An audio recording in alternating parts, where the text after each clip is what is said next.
વિદ્યાર્થી મિત્રો, આજના લેક્ચરમાં આપનું સ્વાગત છે। આજનો લેક્ચર છે આપણો ધોરણ 12 કોમર્સ આંકડાશાસ્ત્ર ભાગ 2, જેમાં ચેપ્ટર 3 પ્રામાણિક વિતરણ, જેમાં સ્વાધ્યાય 3 ના સેક્શન ઈ નો દાખલા નંબર 4 આજે આપણે જોઈશું। દાખલા નંબર 4 શું કીધું છે કે એક ઉત્પાદન એકમમાં કામ કરતા કામદારોનું સરેરાશ માસિક વેતન, તો સરેરાશ વેતન એટલે એને મધ્યક કહેવાશે, કેટલું છે 10,000। તેનું પ્રમાણિત વિચલન એટલે સિગ્મા કહેવાશે, કેટલું છે 2000। કારીગરોનું સરેરાશ માસિક વેતન પ્રામાણ્ય વિતરણને અનુસરે છે તેમ ધારીને સૌથી ઓછું વેતન ધરાવતા 20% કામદારોનું મહત્તમ વેતન અને સૌથી વધુ વેતન ધરાવતા 10% કામદારોનું લઘુત્તમ વેતનનું અનુમાન કરો। તો સૌથી પહેલા સમજીએ કે સરેરાશ માસિક વેતન એટલે મધ્યક મ્યુ બરાબર 10,000, પ્રમાણિત વિચલન સિગ્મા રૂપિયા 2000। બે સવાલ પૂછાય। પહેલો સવાલ, સૌથી ઓછું વેતન ધરાવતા 20% કામદારોનું મહત્તમ વેતન। હવે આપણને અહીં મહત્તમ વેતન ખબર નથી, તો ધારો કે મહત્તમ વેતન બરાબર રૂપિયા x1। સૌથી ઓછું કીધું છે એટલે કે x less than or equal to x1। કેટલા ટકા આપેલા છે 20%। આ વસ્તુ આપણે ઝેડમાં ફેરવીને લખી દઈએ, z less than or equal to z1। 20% એટલે કે 20/100 કહેવાય, 0 0 જતા રહે તો 0.2। તો z less than or equal to z1 બરાબર 0.2 લખાય, 20 લખી શકાય, 200 લખી શકાય અને 2000 પણ લખી શકાય। પોઈન્ટ પછી ગમે તેટલા મીંડા તમે મૂકી શકો છેલ્લે। હવે સૌથી ઓછું 20%, તો હંમેશા ઓછું કીધું હોય તો શરૂઆત ડાબી બાજુથી કરવાની અને વધુ કીધું તો જમણી બાજુથી। અહીંયા સૌથી ઓછું કીધું છે ડાબી બાજુથી, તો ડાબી બાજુ માઇનસ ઇન્ફિનિટીથી જો 0 સુધી જઈએ તો 50%, અને 0 થી પ્લસ ઇન્ફિનિટી જઈએ તો બીજા 50%, તો બે 50-50% થયા। હવે અહીંથી શરૂ કરી કેટલા ટકા કીધું છે આપણને 20%, તો 20% એટલે ડાબી બાજુ રહેશે, જમણી બાજુ જવાશે નહીં। જમણી બાજુ ક્યારે જવાય? 50%થી વધારે હોત તો, પણ 20% છે એટલે અહીં જશે, તો Z1 અહીં સુધી જ આવશે। અને આટલો એરિયા છે જેને આપણે ડિઝાઇન બનાવી દઈશું।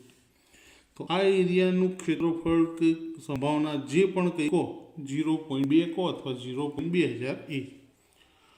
હવે Z1 ની કિંમત શોધવી છે, તો 0 થી Z1 નું માપ ખબર હોવી જોઈએ અથવા Z1 થી 0 નું। તો આ જે z less than or equal to z એટલે કે ડિઝાઇન વાળો એરિયા છે એ ડાબી બાજુ છે, તો ડાબી બાજુનો ડિઝાઇન વાળો એરિયા શોધવો હોય તો શું કરીશું? માઇનસ ઇન્ફિનિટીથી 0 લઈશું એટલે આખો ભાગ આવી જાય, એમાંથી આ ખાલી ભાગ બાદ કરી દઈશું। તો p of minus infinity less than 0 less than z less than or equal to 0, આખો ભાગ લીધો, જેમાંથી આ કોરો ભાગ એટલે કે ખાલી ભાગ Z1 થી 0 શું કરી દઈશું? બાદ। તો minus Z1 less than or equal to z અને less than or equal to 0। આની કિંમત આપણને આપેલી છે 0.2000, એકલા 2 લખવા હોય તો પણ લખી શકાય। માઇનસ ઇન્ફિનિટીથી 0 ની કિંમત ખબર છે, 0.5 લખો તો 5000, ઓછા Z1 ની કિંમત ખબર નથી એટલે એનું કશું લખી શકાશે નહીં। આ જે માઇનસ છે ડાબી બાજુ લાવો તો પ્લસ થઈ જાય, 0.2 જમણી બાજુ જાય તો માઇનસ થઈ જશે। તો અહીંયા ઉપર લખીએ કે p of Z1 less than or equal to z અને less than or equal to 0 બરાબર 0.5000 માઇનસ 0.2000। તો Z1 less than or equal to z less than or equal to 0 equal 0. કેટલા હજાર? 3000। હવે z ટેબલ પરથી આપણે હવે કોષ્ટક બનાવીશું। તો 0.3000 જો એક્ઝેક્ટલી મળી જતા હોય તો વાંધો નથી, ના મળે તો એની આજુબાજુની રકમ આપણે લઈશું। તો કોષ્ટકની અંદર બધી જ કિંમતો ચડતા ક્રમમાં જ આપી છે, તો આમ લાઇન્સ જોતા જઈએ તો જો આ રહ્યો 2995 અને 3023. એમાં 3000 કોની નજીક આવશે? તો 2995ની વધુ નજીક છે. 3000 કોની નજીક છે? 2995ની. તો 3000 કોની આજુબાજુમાં આવ્યા? તો 2995 અને 0.3023ની આજુબાજુમાં આપણને મળે. તો ઝેડ બરોબરથી કોષ્ટક લખીશું આપણે કે 0.3000ની પહેલાની નજીકની કિંમત અને ત્યારબાદ 0.3000ની પછીની નજીકની કિંમત. તો પહેલાની કિંમત શું મળી આપણે? 0.2995 અને પછીની શું મળી? 0.3023. 95માં આવશે 0.84. જો એ પણ દેખાઈ દઉં કે આ જે 2995 છે કોની લાઈન છે? 0.8ની. અને કઈ લાઈન? ચોથી. તો 84 થાય. 8ની લાઈનમાં 4 એટલે 84 થાય. 8 અને 4 તો 84 અને આ 85.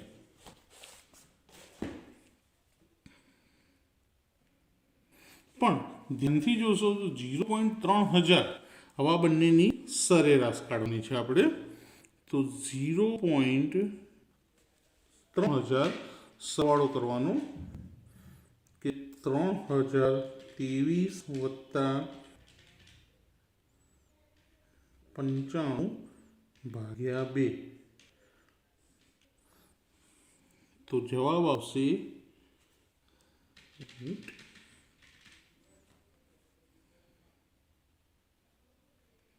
9. અને આનું હવે તમે જુઓ તો 3000 આ ત્રણમાંથી કોની વધારે નજીક છે? તો 2995ની. 3000 કોની વધારે નજીક છે? 2995ની. તો માટે આપણે ઝેડ પ્રાપ્તાંક શું લઈશું? 0.84. આ લઈશું નહીં. તો Z1 બરાબર શું લઈશું? કે -0.84. કેમ માઇનસ? કારણ કે Z1 એ Z બરાબર 0ની ડાબી બાજુએ આવેલા છે માટે. એટલે કે Z1ની કિંમત આપણને મળી ગઈ. શોધવાનું શું છે? X1. તો Z1નું સૂત્ર લખીએ અને એમાં કિંમતો મૂકી. Z1 કેટલા મળ્યા? -0.84. X1 ખબર નથી.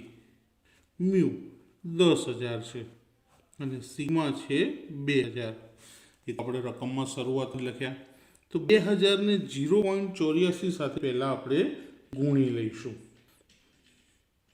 તો જવાબ આવશે 1680. પણ કેવા? માઇનસ. X1 -10,000. માઇનસ ડાબી બાજુ જાય તો પ્લસ. તો -1680 વત્તા 10,000 બરાબર X1. તો માટે X1 બરાબર 10,000માંથી 1680 જાય તો 8,320. તો સૌથી ઓછું વેતન ધરાવતા 20% કામદારોનું મહત્તમ વેતન કેટલું છે? 8,320. હવે જો કહું સૌથી ઓછું વેતન, તો વેતનની શરૂઆત અહીંથી થાય, ધીમે ધીમે વધતું જાય છે, અહીં સુધી પહોંચશે સૌથી હાઈએસ્ટ. તો અહીંથી ધીમે ધીમે વધતું ગયું તો Z1 એટલે કે 20%ની હદ સીમારેખા પર આવ્યા. તો સૌથી ઓછું વેતન ધરાવતા 20%, જેમાં સૌથી વધુવાળા Z1 છે. તો પહેલાં જે 20 લોકો છે એમાં 20મા નંબરના વ્યક્તિનું વેતન સૌથી વધારે છે ને કેટલું? તો એ આપણે શોધી લીધું કે 8,320 રૂપિયા. હવે ઊંધો દાખલો કે સૌથી વધુ વેતન ધરાવતા 10% કારીગરોનું લઘુત્તમ વેતન. વધુ કીધું હોય તો લઘુત્તમ આવશે અને ઓછું કીધું હોય તો ગુરુત્તમ એટલે કે વધુ આવશે. તો ધારો કે લઘુત્તમ વેતન બરાબર X1 ધારી લીધું અહીંયા આગળના દાખલાની જેમ. હવે સૌથી વધુ કીધું એટલે કે X > X1. કેટલા ટકા? તો 10%. ટકા હંમેશા કેટલા હોય? 100. તો 10 ના છેદમાં 100. આ વસ્તુ ઝેડમાં લખી દઈએ કે Z greater than or equal to Z one શૂન્ય ઉડી ગઈ 1/10 એટલે 0.1 એટલે 1000 થાય. તો સૌથી વધુ અહીંયા હોય, સૌથી વધુ વાળા 0.1000 એટલે કે ઝેડ1 અહીં આવશે અને આ વધુ બાજુ એટલે જમણી બાજુ ડિઝાઇન. અને આટલા એરિયાનું ક્ષેત્રફળ અથવા સંભાવના 0.1 અથવા 1000. તો ઝેડ1ની કિંમત શોધવી હોય તો 0 થી ઝેડ1નું માપ જોઈએ. તો જો ભાગ પાડીએ કે P of Z greater than or equal to Z one બરાબર ભાગ શું પડશે? તો જમણી બાજુ ડિઝાઇનમાંથી આખો જમણો ભાગ 0 થી ઇન્ફિનિટી લઈ પહેલા 0 less than or equal to Z અને લેસ ધેન ઇન્ફિનિટી માઇનસ આ ડિઝાઇન વાળો ભાગ જોઈતો હોય તો ખાલી ભાગ બાદ કરવાનો 0 થી ઝેડ1 શું કરી દેવાના? બાદ 0 less than or equal to Z અને less than or equal to Z one. Simple. જમણા ભાગમાં આખામાંથી ડિઝાઇન વાળો ભાગ શોધવો હોય તો આ ખાલી ભાગ બાદ કરી દેવાનો. આની કિંમત આપણને આપેલી છે 0.1000. 0 થી ઇન્ફિનિટીની કિંમત ખબર હોય 0.5000 અને 0 થી ઝેડ1ની કિંમત ખબર નથી કારણ કે ઝેડ1ની કિંમત આપણે જાણતા નથી. તો માઇનસ છે ડાબી બાજુ લઈએ તો પ્લસ થઈ જશે. તો 0 less than or equal to Z અને less than or equal to Z one 0.5000 minus 0.1000. તો P of 0 less than or equal to Z less than or equal to Z1 is equal to 0.4000. હવે આ 4000ની પહેલાની નજીકની કિંમત અને પછીની નજીકની કિંમત 4000 લખો કે 0.4 લખો એક જ કહેવાય. તો 0.4ની પહેલાની નજીકની કિંમત અને ત્યારબાદ 0.4ની પછીની નજીકની કિંમત. 0.4 એટલે કે 4000ની પહેલા અને 4000ની પછી કઈ રકમો આવે છે જોઈએ. જો 3000 પૂરા ક્યાં થાય છે? તો અહીં 3000 પૂરા થઈ ગયા. તો 3997 અને 4015 પહેલાની અને આ પછીની. આ લાઈન કઈ છે? તો લાઈન જોઈએ તો 1.2. 1.2માં 8મી અને 9મી એટલે 1.2 પછી 8 એટલે 28 અને 2 પછી 9 એટલે 29.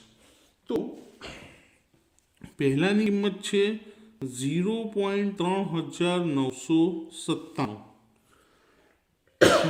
ત્યારબાદ પછીની છે 0.4015. 0.3997 ઝેડ પ્રાપ્તાંક 1.28 અને 4015 1.29. ફરી આ બંનેનો સરેરાશ લઈએ તો 3997 વત્તા 4015 અને એને ભાગ્યા કેટલા? 2. તો જવાબ આવશે 0.4006. અને આ બંનેની સરેરાશ કરવી એકદમ સિમ્પલ. આ જે નાની સંખ્યા છે એ જ લખવાની અને જોડે 5 લખી દેવાના. તો 0.4000 ત્રણેયથી કોની નજીક આવે? તો 3997ની નજીક આવે. તો આપણી ઝેડ1ની કિંમત શું આવશે? 1.28. અને એ પણ કેવા આવશે? પ્લસ. કેમ? કારણ કે ઝેડ1 એ ઝેડ બરાબર 0ની જમણી બાજુએ છે. તો ઝેડ1 બરાબર શું? 1.28. કેમ? કારણ કે ઝેડ1 એ ઝેડ બરાબર 0ની જમણી બાજુએ આવેલ છે.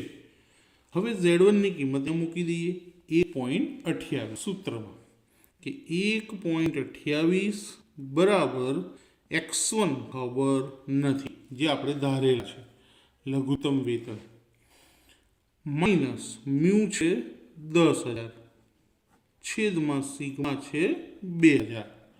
2000 ને આની સાથે ગુણીશું આપણે તો જવાબ આવશે 2560 બરાબર x1 માઇનસ 10000. માઇનસ 10000 ડાબી બાજુ લીધો પ્લસ થઈ જાય તો 2560 પ્લસ 10000 બરાબર x1, તો માટે x1 બરાબર આ બેનો સરવાળો 12,560. તો સૌથી વધુ વેતન ધરાવતા 10% કારીગરોનું ઓછામાં ઓછું વેતન. કેમ? તો અહીં સૌથી વધુ છે, તો આ 10% જે છે એમાં ઓછું અહીંયા આવે, ધીમે ધીમે વધતું જાય. તો આપણને શું કીધું કે છેલ્લા જે 10% છે સૌથી વધારેવાળા, એમાં ઓછામાં ઓછું કોનું? તો આ Z1 આપણે શોધ્યા 1.28 અને એને એક્સમાં ફેરવી નાખ્યા 12,560. આટલા રૂપિયા સૌથી ઓછું વેતન છે. તો અહીંયા આન્સર લખી દઈએ કે સૌથી વધુ વેતન ધરાવતા 10% કારીગરોનું લઘુત્તમ વેતન બરાબર ₹12,560 છે. એ જ રીતે આગળનાનો આન્સર બી અહીંયા આપણે રહી ગયો 8,320. દાખલા નંબર 4 અહીંયા પૂરો થયો. તો મિત્રો, વિડીયો પસંદ આવે તો લાઈક કરજો, તમારા ફ્રેન્ડ્સ સર્કલમાં શેર કરજો અને ચેનલને સબસ્ક્રાઈબ કરવાનું ભૂલતા નહીં. તેથી આવા અગત્યના નવા વિડીયો તમને મળતા રહેશે. Thank you.